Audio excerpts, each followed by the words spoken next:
Self-evident facts, or truths, and brute facts are related but distinct philosophical ideas. Self-evident facts truths. These are propositions whose truth is immediately apparent once you understand the terms involved. No further evidence, argument, or deeper explanation is required. The truth is transparent to reason. Classic examples. Basic logical principles. The law of non-contradiction. Something cannot both be, and not be in the same respect at the same time. Simple mathematical truths. 2 + 2 = 4. Certain definitional or analytic claims. In the U.S. Declaration of Independence, Jefferson, with Franklin's wording, famously wrote of self-evident truths such as that all men are created equal. They are typically treated as necessary. Denying them leads to incoherence or contradiction. In epistemology, they often serve as foundational starting points for further knowledge. Foundationalism. Brute facts. A brute fact is a fact that has, or is treated as having no further explanation. It just is. You cannot reduce it to, ground it in, or derive it from more fundamental facts. Key points from the philosophical literature. Absolute sense. Facts that are ontologically unexplained, e.g., the most fundamental laws of physics, or, on some views, the existence of the universe itself.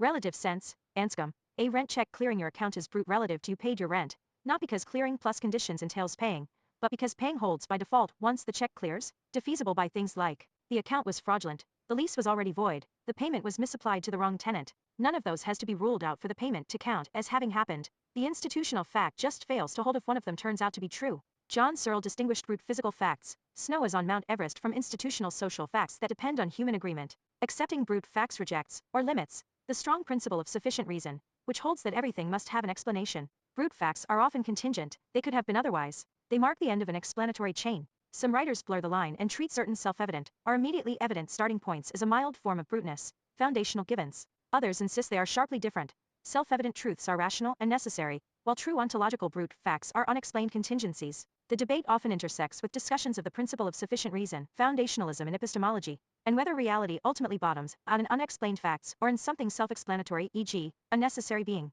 Self-evident facts versus brute facts in relation to the principle of sufficient reason, PSR, and the existence of reality. Recap. Self-evident facts truths. Propositions whose truth is immediately clear once the terms are understood. They require no external proof. Their intelligibility is internal, e.g., basic logical or mathematical truths. Brute facts.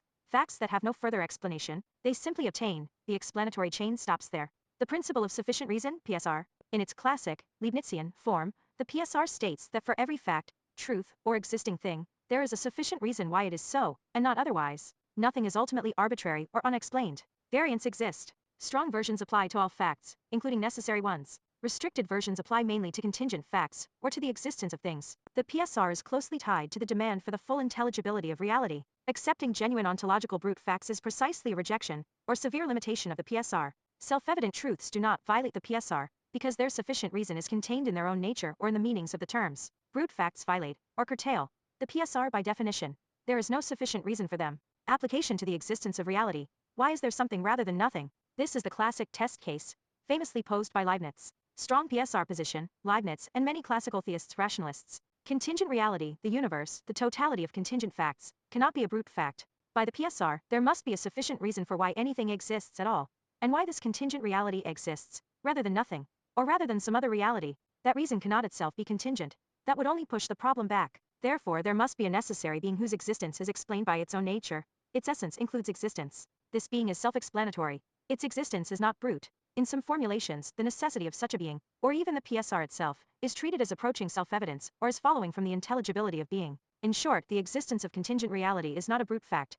It is grounded in something whose existence is closer to self-evident, or necessarily self-grounding. Brute fact position. The existence of the universe, or of fundamental physical reality, or of the most basic laws constants, is simply a brute fact. There is no further explanation, and none is needed. This restricts or rejects the strong PSR. One may still accept a weaker version that applies within the universe while allowing the whole, or its foundations, to be unexplained. Bertrand Russell's famous reply in the Copleston debate captures the spirit: the universe is just there, and that's all. Intermediate or nuanced views. Some accept brute facts at the level of fundamental physics, or laws, while still demanding explanations for ordinary contingent events. Others argue that the PSR itself is self-evident, or nearly so denying it by positing ultimate brute facts is rationally costly. Alexander Pruss and others have defended versions of this. Still others distinguish epistemic bruteness. We do not currently know the explanation from ontological bruteness. There simply is none. Only the latter genuinely conflicts with the PSR.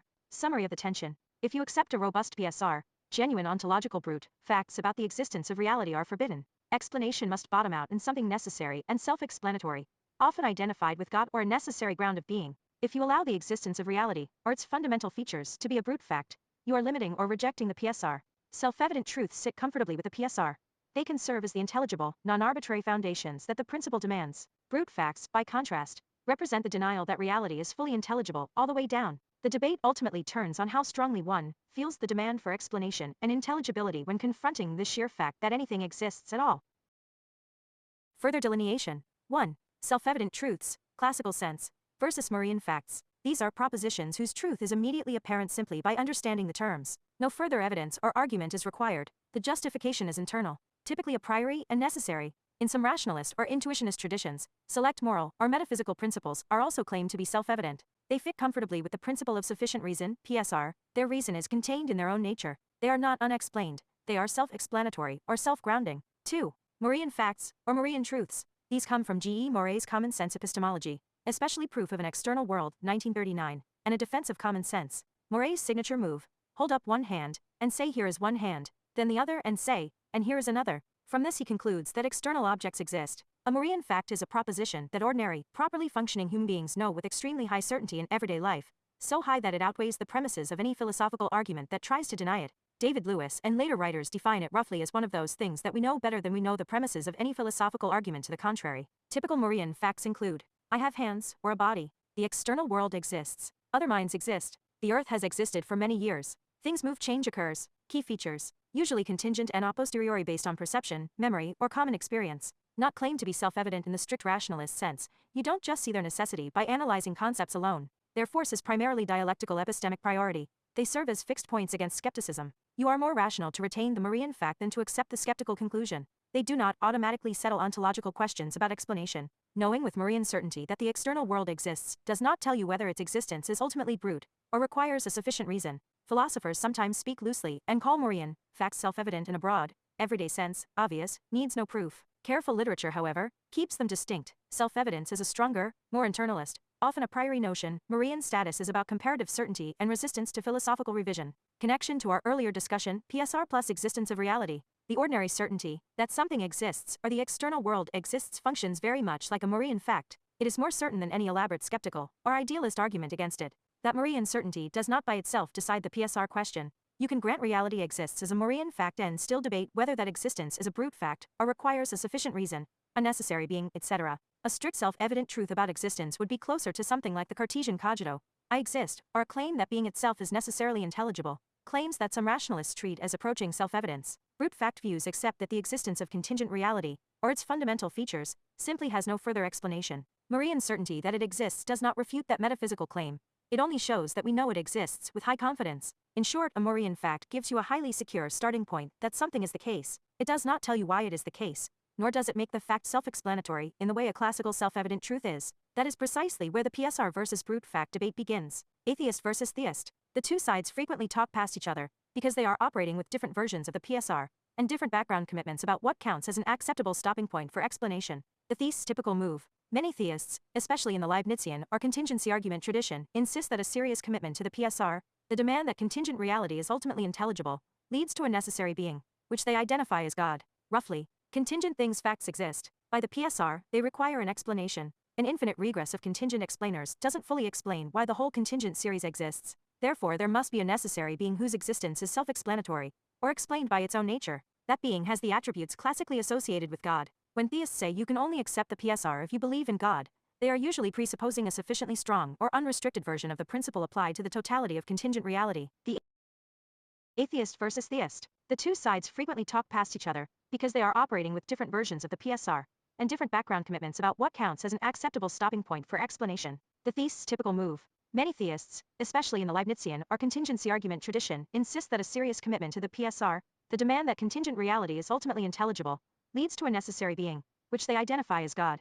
Roughly, contingent things facts exist. By the PSR, they require an explanation. An infinite regress of contingent explainers doesn't fully explain why the whole contingent series exists. Therefore, there must be a necessary being whose existence is self-explanatory, or explained by its own nature. That being has the attributes classically associated with God. When theists say you can only accept the PSR if you believe in God, they are usually presupposing a sufficiently strong or unrestricted version of the principle applied to the totality of contingent reality. The atheist non-theist response. Atheists, and some agnostic or naturalist philosophers, typically push back in one or more of these ways. Reject the strong unrestricted PSR. They accept that ordinary events and most scientific phenomena have explanations, but deny that everything, or the existence of the universe fundamental laws the big conjunctive contingent fact, must have one. Ultimate brute facts are allowed. Russell's the universe is just there, and that's all is the classic expression, accept only a restricted or modest PSR. This is the version William Lane Craig has popularized in contemporary debates. Every existing thing has an explanation of its existence, either in the necessity of its own nature or in an external cause. Craig deliberately weakens Leibniz's stronger formulation, no fact can be real or existent, no statement true, unless there be a sufficient reason, precisely to avoid certain objections, e.g., Van Inwagen-style worries about modal fatalism. Atheists can sometimes accept something close to this modest version while still denying that the necessary being must be the God of classical theism. They may propose the universe itself,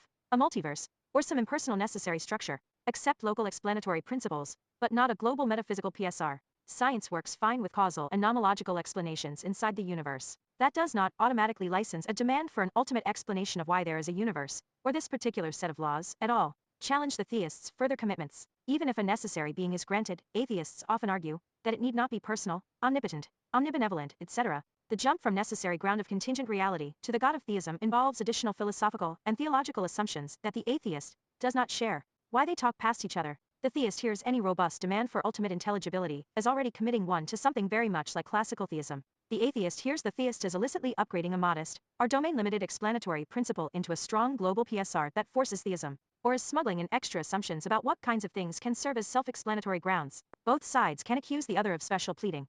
The theist of exempting God from the demand for explanation in an ad hoc way, the atheist of arbitrarily stopping the demand for explanation at the universe are the laws of physics. Philosophers such as Alexander Pruss have tried to tighten the argument by defending stronger versions of the PSR, or restricted versions that still yield a supernatural necessary fact, and by arguing that denying the PSR has high theoretical costs, e.g., undermining empirical knowledge or scientific practice. Critics reply that those costs are exaggerated, or that non-theistic stopping points remain viable.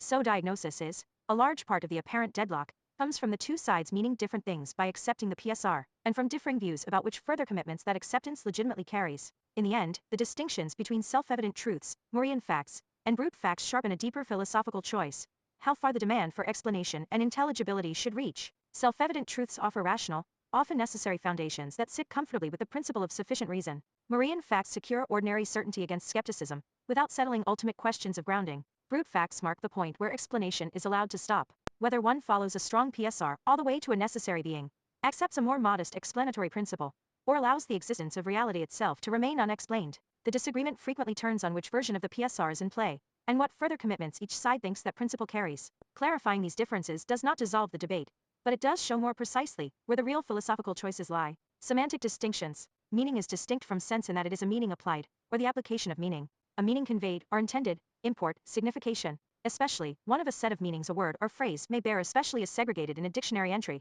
Further terms. Notion, vague mental grasp. Concept, articulated mental content, often with criteria. Sense, the concept insofar as it's conventionally attached to a linguistic form. Meaning, the conveyed content in use, possibly spanning multiple senses. Meaning equals the general conveyed content. Import, signification, of a term, what it's trying to get across, possibly equivocal or context dependent. Sense, lexicographic, equals a discrete, innumerable reading that content divides into. The individuation move, segregated in a dictionary entry, is doing the real work. It's the operation of carving polysemous content into countable units, sense 1, sense 2, sense 3.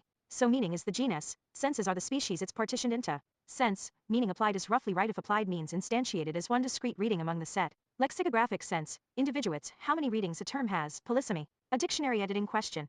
For G and sin, for a given reading, specifies the mode of presentation that fixes what it refers to. Bedudung, a reference fixing question. A term can have one lexicographic sense with a contested Phrygian sense. Dispute is about what mode of presentation fixes reference, or multiple lexicographic senses each carrying its own Phrygian sense reference pair. Dispute is actually about polysemy, dressed up as a reference dispute. Now further on the atheist versus theist debate. God as fundamental presupposes an independently specified category, fundamentality, that both parties already have views about. Is there a fundamental level? Is it physical, mental, brute, personal, impersonal?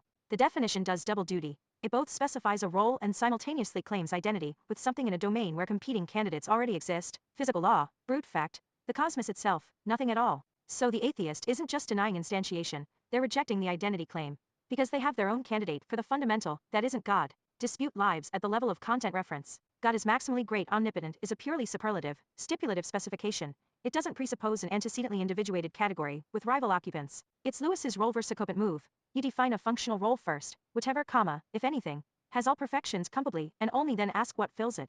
Nobody has a competing definition of the maximally great being because the description isn't claiming identity with anything already on the table. It's specifying criteria for candidacy. So all dispute gets pushed downstream to instantiation.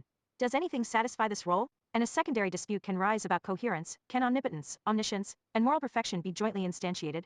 But that's a coherence dispute internal to the role definition, not a competing definition dispute. This is exactly why ontological arguments target the maximal formulation. Definition is uncontested.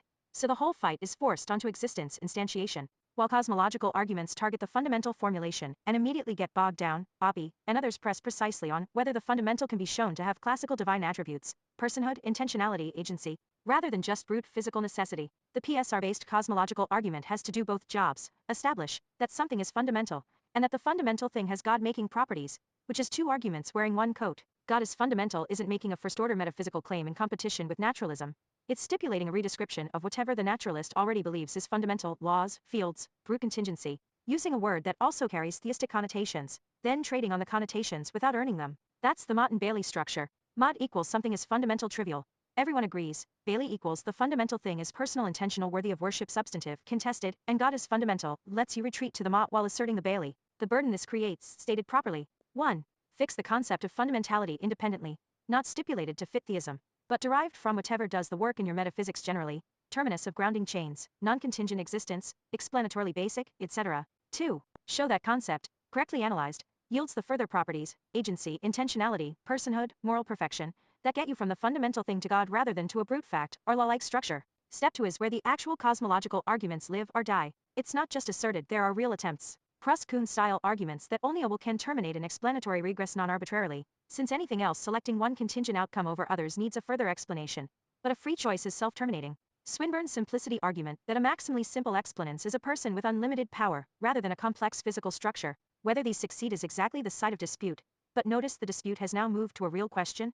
Does only agency terminate explanatory regresses non-arbitrarily, rather than a merely verbal one about what fundamental gets to mean? This is the conceptual engineering diagnostic you'd want to run generally. Ask whether a term is being analyzed, discovering commitments already built into the concept as ordinarily used, or engineered, redefined to secure a desired conclusion, and whether that's disclosed. If fundamental is quietly engineered to already contain personal ground of being, the argument is invalid by equivocation dressed as sound. If it's honestly analyzed and independently shown to entail those properties, you have a real argument that can fail on its merits rather than smuggle its conclusion into its premise.